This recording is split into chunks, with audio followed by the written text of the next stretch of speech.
Hey guys, welcome to mobility session 2 of the week. So we're going to use a lacrosse ball today, and we're going to do some myofascial release work, trigger point work, and just general therapy work with this lacrosse ball. I've said to a few of you before, this program will save you money on massage treatments and stuff, and I stand by that, and I think it will. And one of the cool things we can use is a lacrosse ball to help manage that sort of muscle tightness, along with the other mobility and the connective tissue work that we're doing. So we're going to start with our shoulders today. So lacrosse ball here, we're going to sit ourselves on the floor, we're going to face away, and we're going to target the lacrosse ball in between our shoulder blade and our spine. We're going to lie back on that lacrosse ball. We're going to find a sore spot, and we're going to work on keeping our palm facing up the whole time. So we're going to palm up. When we get vertical, switch, allow that palm to come back behind our head, like so.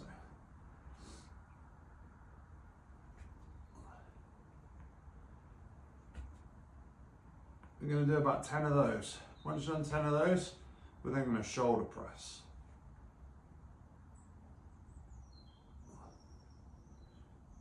Once you've done 10 of those, you're going to come across your body.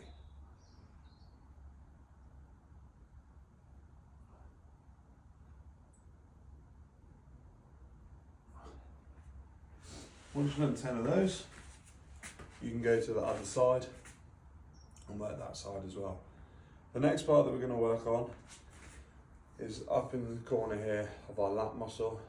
We have some rotator cuff muscles there. Teres minor here. This can cause quite a bit of shoulder pain as well. So we're just going to try and release that off. So the target for the ball here is just in the gap where you feel like your lat meet your shoulder or tricep area. We're going to stick the ball in that part there. Okay, and then what we're going to do is we're going to roll onto it, keep our arm out straight above our head, and we're just going to hang out here for a bit. It will hurt. Breathe on it a bit until it releases, then drive a bit more pressure into it. Repeat the same process, breathe on it a bit, let it loosen off, drive more pressure into it. Once you've done that, you can sort of then start to roll up and down on it. You can change with your palm faces the ceiling or the floor, just to change the angle a little bit, and then sort of you're mobilizing it a little bit like that. Then what you're going to do is you're going to take your arm, bend it to 90 degrees, and we're going to work that internal and external rotation. You're going to have to move around to find a sore bit here. There will be a sore bit. Once you've found it, you'll know about it. And internally rotate, externally rotate on there. Trying to push that range of motion, about 10 to 20 reps for that. That is a couple of good ideas on how you can mobilize your shoulder with a lacrosse ball. Now we'll move sort of down the body. So next we'll move to down to the chest. So we've just done a little bit of our shoulders. Now we'll do a little bit of our chest. Now typically we get tight around our pec minor, so the top corner. So a lacrosse ball for you to lay on the floor is going to be tricky because it's not big enough, especially if you're a bit gifted in the front. So what you're going to do is you're going to get a plate if you're in the gym, or a magazine or something that can raise you up at home. Then what we're going to do is we're going to lay on the lacrosse ball. We're going to target that sort of top of the chest area. So we're looking for lower than the collarbone, sort of top corner of the chest. Drive a bit of pressure in there. Now take this arm, you basically Kimura yourself, and then work on driving the elbow up and down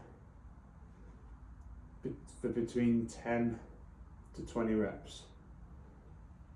Once you've done that, you can come out and work on just some general movement around that pec, like so. And then you can work on some pressing, like motions.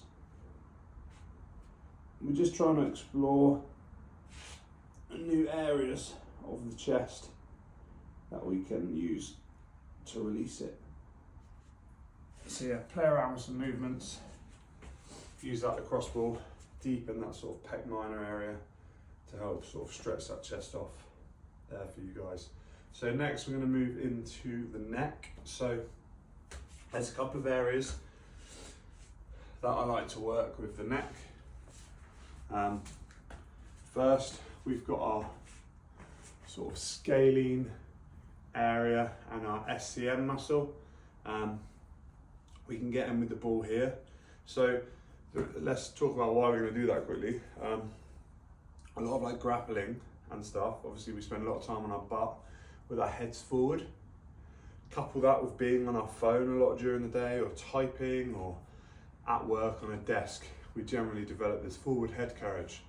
And your scalenes are going to pull, when they get tight, they'll pull your head forward, and also your SCM, so that connects to here, round the back of your head, and comes into this position. And now when that gets tight, that pulls that head forward here, and that can cause problems with your neck and all that sorts of stuff. So we're going to get this lacrosse ball, we're going to drive it into, we're going to go along the line of our collarbone. So we're going to drive it into our collarbone here, find a sore bit, and then we're going to look away. We're going to do 10 look aways. Then once you've found, so you're going to work along that collarbone.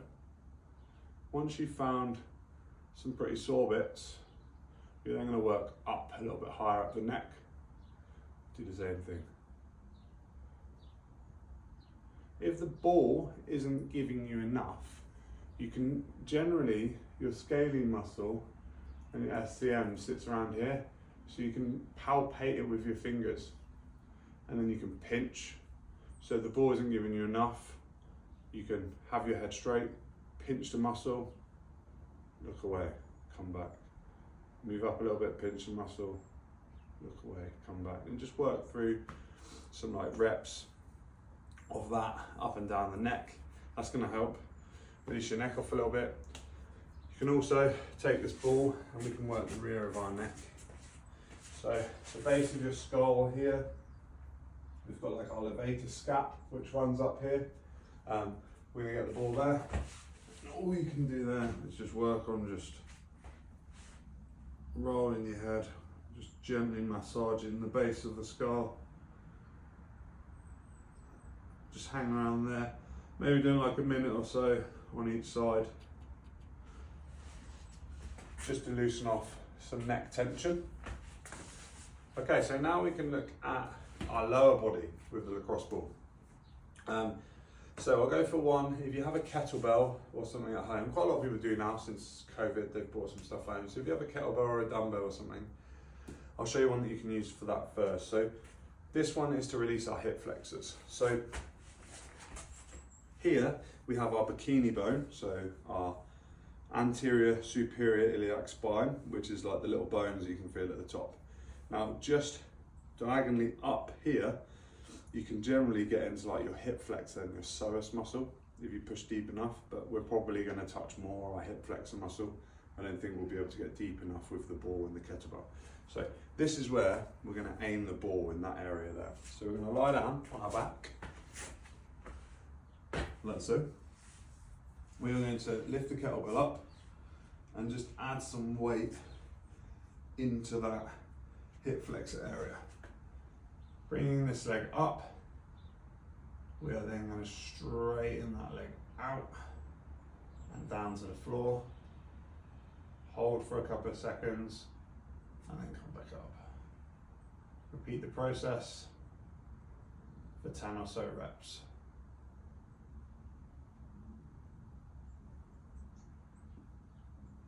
Like so.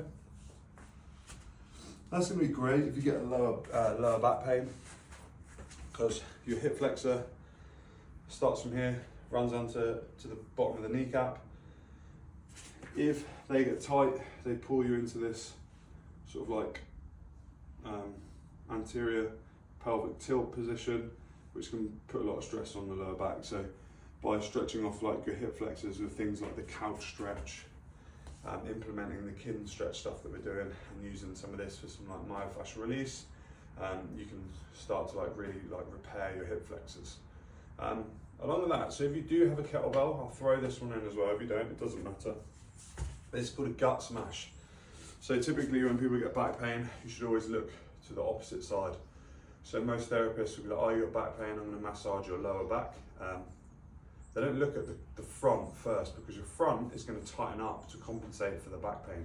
So generally, if you release the front, the back generally turns out all right.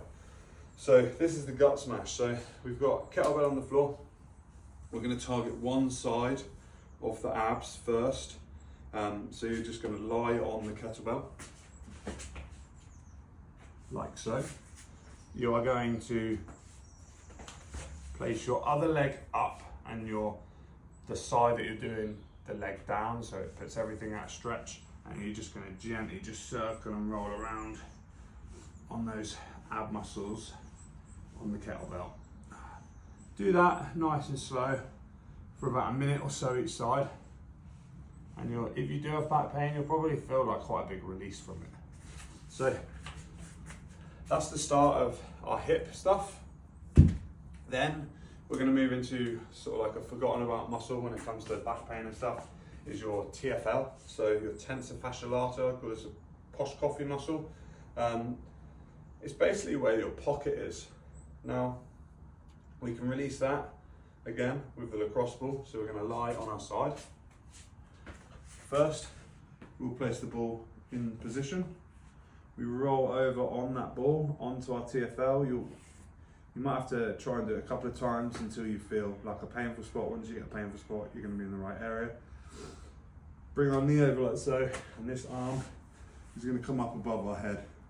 And this one here is just a hold, breathe, wait for it to release. Then you can gently move up and down on that ball, roll in that TFL area, spend about a minute or so in that position, and you'll notice some good release around the hips. Then we will move into our piriformis muscle, so a muscle in our glutes, responsible for sciatic pain and stuff like that. When the sciatic nerve runs underneath it, so when it gets tight, that gives you that sciatic pain. So we're going to take that ball, we're going to put it on our butt cheeks, and we're going to cross our leg. So the side that we're rolling, we're going to cross that same leg, so it puts that glute at a bit more of a stretch.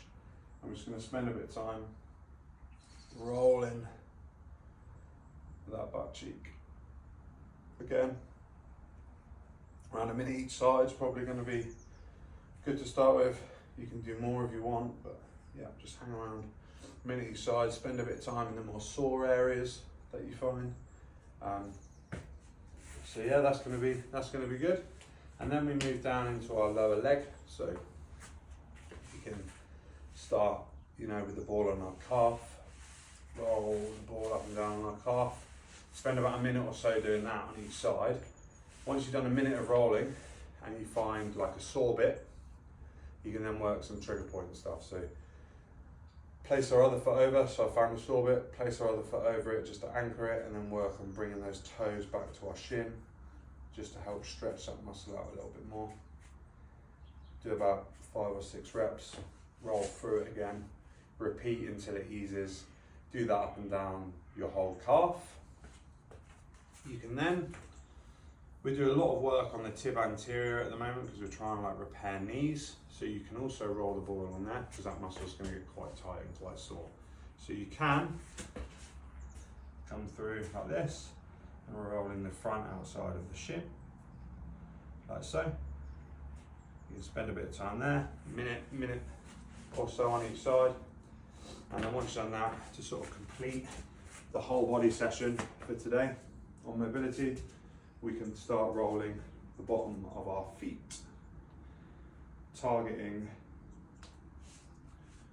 when we target the bottom of the foot, we're targeting across the toes, down to the heel and up in this triangle sort of formation. This whole bottom of our foot is part of our superfascial back line. And that line goes from the bottom of our foot, comes all the way up the back of our body, up the center of our spine, all the way around and through up to the front of our head. So anywhere in the chain that is tight from rolling the bottom of your foot, yeah, it could, like, headaches could come from the bottom of the foot. Any issues could start from the bottom of the foot, because that's where the superfascial back line starts if you have an issue in the rear of your body. So really good place to start of any injury or anything for movement is to get those feet working properly. So yeah, really roll the bottom of the foot. Again, you find a sore bit, clench your foot, open your foot, clench your foot, open your foot, and you can start to work that sort of fascia